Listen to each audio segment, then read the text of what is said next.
Good morning. आज मैं पुनः I will let you know about some numericals of the chapter modern physics, matter wave and related one. The first numerical is calculate the de Broglie wavelength. De Broglie wavelength का मतलब ये है कि matter wave की जो wavelength associated होती है, that wavelength is known as de Broglie wavelength. So we have to calculate the de Broglie wavelength associated with a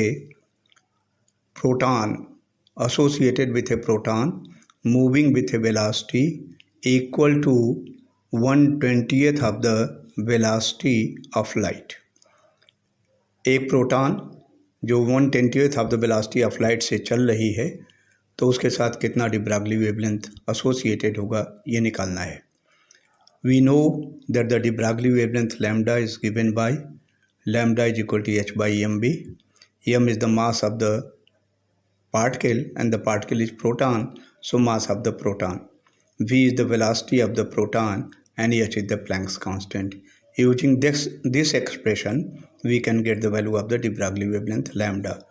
So we have to substitute the value of h as 6.625 into 10 to the power minus 34 joule second. Mass of proton is 1.67 into 10 to the power minus 27 kilogram, and v is equal to 1/20th of the velocity of light, that is 3 into 10 to the power 8. तो ये आ जाएगा 1.4 into 10 to the power 7 metre पर second. अब सारे given data जो हैं they are in the SI unit system, so directly उनकी values को यूज किया जा सकता है, and hence the lambda will be equal to the value of h, the mass of the proton and the velocity with which the proton is moving. If you calculate it properly तो उत्तर फिर इसका 2.645 into 10 to the power minus 14 metre आएगा। मैं एक चीज़ फिर आपको remind कर दूं, न्यूमेरिकल करते समय 10 के जो पावर्स हैं इसको आप अलग से हैंडल कर दें। हो सकता है इट में create some problem while doing with the calculator. तो ये -27 है, ये 10 to the power 7 है, 10 to the power minus 20 हो गया, ऊपर जाएगा तो 10 to the power minus 14 बचेगा। देखो यहाँ पर ऑलरेडी उत्तर में आ रहा है, आपको केवल 6.625 में इसमें और इसमें मल्टीप्लाई करके डिवाइड कर देना उसे, and you will get the answer. The second numerical I am going to tell you about, an electron is bound in one-dimensional potential box of width 2.5 into 10 to the power minus 10 metre. ये potential box problem है। इसमें एक electron है जो एक ऐसे potential box में trapped है जिसकी विड्थ जो है 2.5 into 10 to the power minus 10 metre है, 2.5 एंगस्ट्रॉम है। ये एक्स एक्सिस के लॉन्ग है, वन डायमेंशनल है। Assuming the height of the box to be infinite, तो ये प्रॉब्लम हो गई। An electron trapped in infinitely deep potential well of length 2.5 into 10 to the power minus 10 metre. Length की जगह पर हम कैपिटल एल का प्रयोग करते हैं, तो कैपिटल एल की वैल्यू ये दी हुई है और इलेक्ट्रॉन के बारे में बात करेंगे। Calculate the lowest two permitted energy values of the electron. Electron की जो अलाउड दो लोएस्ट वैल्यूज होंगी, एनर्जी वैल्यूज, आप एक्सप्रेशन जानते हो, एक्सप्रेशन में एन चलता है और एन की वैल्यू रखी जाती है। एक्सप्रेशन है energy of an electron kept in A infinitely deep potential well is given bye En is equal to n square h square by 8 ml square. Now the energy depends on the value of n. n में है 1, 2, 3 and so on so forth value. First to lowest करना है, lowest will be n is equal to 1, the energy will be E1. Then n is equal to 2, the energy will be equal to E2. तो E1 और E2 की value calculate करनी है। दस E1 for n is equal to 1 is, उसको calculate कर लीजिए। E1 is equal to n is 1, so 1 square is 1। h square की वैल्यू आपने सब्स्टिट्यूट कर दिया, 8 आपने सब्स्टिट्यूट किया। इलेक्ट्रॉन है तो mass of the electron 9.1 into 10 to the power minus 31, और यल की वैल्यू दी है 2.5 into 10 to the power minus 10 और इसका स्क्वायर। जब इसको कैलकुलेट करेंगे तो वैल्यू इसकी 9.66 इंटू 10⁻19 जूल आएगी। नॉर्मली एनर्जी को हम इलेक्ट्रॉन वोल्ट में रिप्रेजेंट करते हैं और इलेक्ट्रॉन वोल्ट में कन्वर्ट करने के लिए इसमें इलेक्ट्रॉन के चार्ज से 1.6 इंटू 10⁻19 से डिवाइड कर देंगे। दिस 10⁻19 कैंसल्स, 9.66 में 1.6 से डिवाइड करेंगे तो इसका आंसर आ जाएगा 6.04 इलेक्ट्रॉन वोल्ट। एक बार E1 की वैल्यू निकल गई, lowest most possible permissible allowed energy state की वैल्यू ये आपको मिल गई। फिर n=2 के करस्पॉन्डिंग E2 आएगा। नेक्स्ट हायर ये भी आपको निकालना है E2, तो E2 की वैल्यू डायरेक्टली फिर देखो, इसको कैलकुलेट ना करो क्योंकि आप देखो इस एक्सप्रेशन में n को 2 रख दें तो 2 का square 4, so it is 4E1। n=3 रख दें तो 9E1।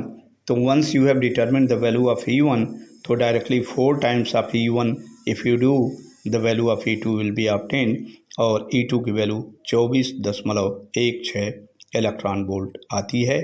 तो फर्स्ट टू एनर्जी स्टेट्स की वैल्यू आप निकाल लोगे। E1 की वैल्यू जैसे आपने निकाला डायरेक्टली फार्मूले से, और ऐसे E2 की वैल्यू निकाल लोगे। कभी कभी ये भी पूछा जाता है दूसरे और पहले अलाउड एनर्जी स्टेट्स के बीच में कितना अंतर आएगा, तो इसमें से इसको आप घटा देंगे। 4E1 में से -E1 को घटाएंगे, 3E1 की वैल्यू आ जाएगी, और इस ढंग से उसको भी किया जा सकता है। So in this way you can determine the allowed energy values of electron trapped in an infinitely deep potential well, और उस तरह के प्रॉब्लम को आप कर सकोगे। Then there is Compton effect also in this chapter। तो कॉम्पटन इफेक्ट भी कुछ न्यूमेरिकल्स आपको बता दें। A photon requires back after striking an electron at rest. एक इलेक्ट्रॉन रेस्ट है, उस रेस्ट पे रहने वाले इलेक्ट्रॉन को एक एक्सरे फोटॉन इंटरैक्ट करता है, और जब इंटरैक्ट करता है तो एक्सरे फोटॉन खुद ही स्कैटर होता है और स्कैटर करके अपने बैक डायरेक्शन में चला आता है। तो स्कैटरिंग एंगल इस केस में हो गई θ=180 डिग्री। जिस डायरेक्शन से इंसिडेंस है उसी डायरेक्शन से ये लौट आया, and thereby scattering angle will be equal to 180 degree. What is the change in the wavelength of the photon? Photon के वेवलेंथ में कितना चेंज आएगा? तो फोटॉन के वेवलेंथ में कितना चेंज आएगा? This change created in the scattered photon and the incident photon in the wavelength, इसी को हम कॉम्पटन शिफ्ट कहते हैं। तो कॉम्पटन शिफ्ट के लिए एक्सप्रेशन है d λ=λ' - λ'। क्या है? Wavelength of scattered photon, scattered x ray, minus lambda the wavelength of the incident x ray. और इसके लिए एक्सप्रेशन जानते हो, कॉम्पटन शिफ्ट के लिए आता है H/m0c 1 - cos θ, where theta is the scattering angle.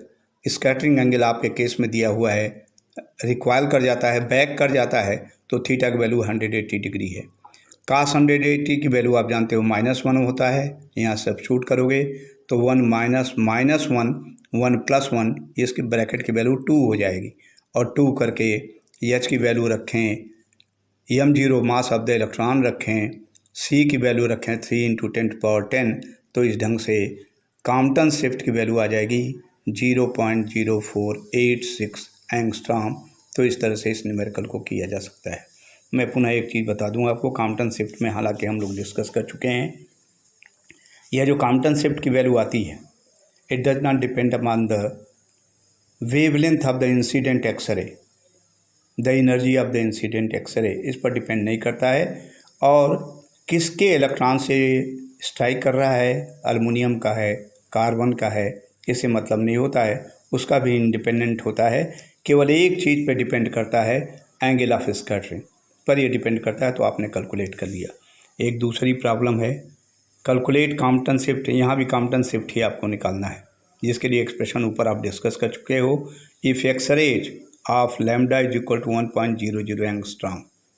और अभी मैंने बताया इस पर डिपेंड नहीं करता है। Are scattered from a carbon block का हो चाहे कोई ब्लॉक हो, उस पर भी डिपेंड नहीं करता। तो एक एक्सरे है, 1 एंगस्ट्रॉम की कार्बन ब्लॉक के इलेक्ट्रॉन से टकराता है और इसके करस्पॉन्डिंग कितनी कॉम्पटन शिफ्ट आएगी, इसकी वैल्यू आपको निकालना है। The scattered radiation is viewed at 90 degree. तो angle of incidence, angle of scattering कितनी हो गई, 90 degree. Theta is equal to 90 degree to the incident beam. Incident beam के संदर्भ में the angle of scattering is 90 degree. So everything is given. Theta is equal to 90 degree और H M 0 आप जानते ही हो, ये कांस्टेंट वैल्यूज हैं। और एक्सरेज है लैम्डा 1 एंगस्ट्रॉम पर, इस पर डिपेंड नहीं करेगा। तो ये एक रिडंडेंट पैरामीटर दिया हुआ है। हाँ, ये पूछा जाए आपसे स्कैटर्ड एक्सरे की वेवलेंथ कितने आएगी, तब ये आवश्यक होगा इसको जानना। तो देखो कैसे, Compton shift is given by d lambda is equal to this expression. मैंने बताया है लैम्डा डैश क्या है, wavelength of the scattered x rays. Lambda क्या है, wavelength of the incident x rays, h/m0c। और थीटा की वैल्यू 90 डिग्री दी है, cos 90 इज 0। तो इस ब्रैकेट की वैल्यू केवल 1 हो जाएगी and thereby Compton shift will be equal to h/m0c। Value सबके सब्स्टिट्यूट किया जाए और सब्स्टिट्यूट करके इसको निकालोगे तो 0.0243 एंगस्ट्रॉम आ जाएगा। 1 एंगस्ट्रॉम का क्या प्रयोग है इसमें, यदि आपसे पूछ दिया जाए wavelength of the scattered x rays, तो लैम्डा डैश आपको निकालना है। तो lambda dash will be equal to lambda plus जो आपका आया है, 1 एंगस्ट्रॉम का वेवलेंथ है तो 1.0243 angstrom will be the value for lambda dash. तब उसका इस्तेमाल करेंगी, लेकिन कॉम्पटन शिफ्ट निकालने में इसकी कोई उपयोगिता नहीं है। So this is all for today. Thank you.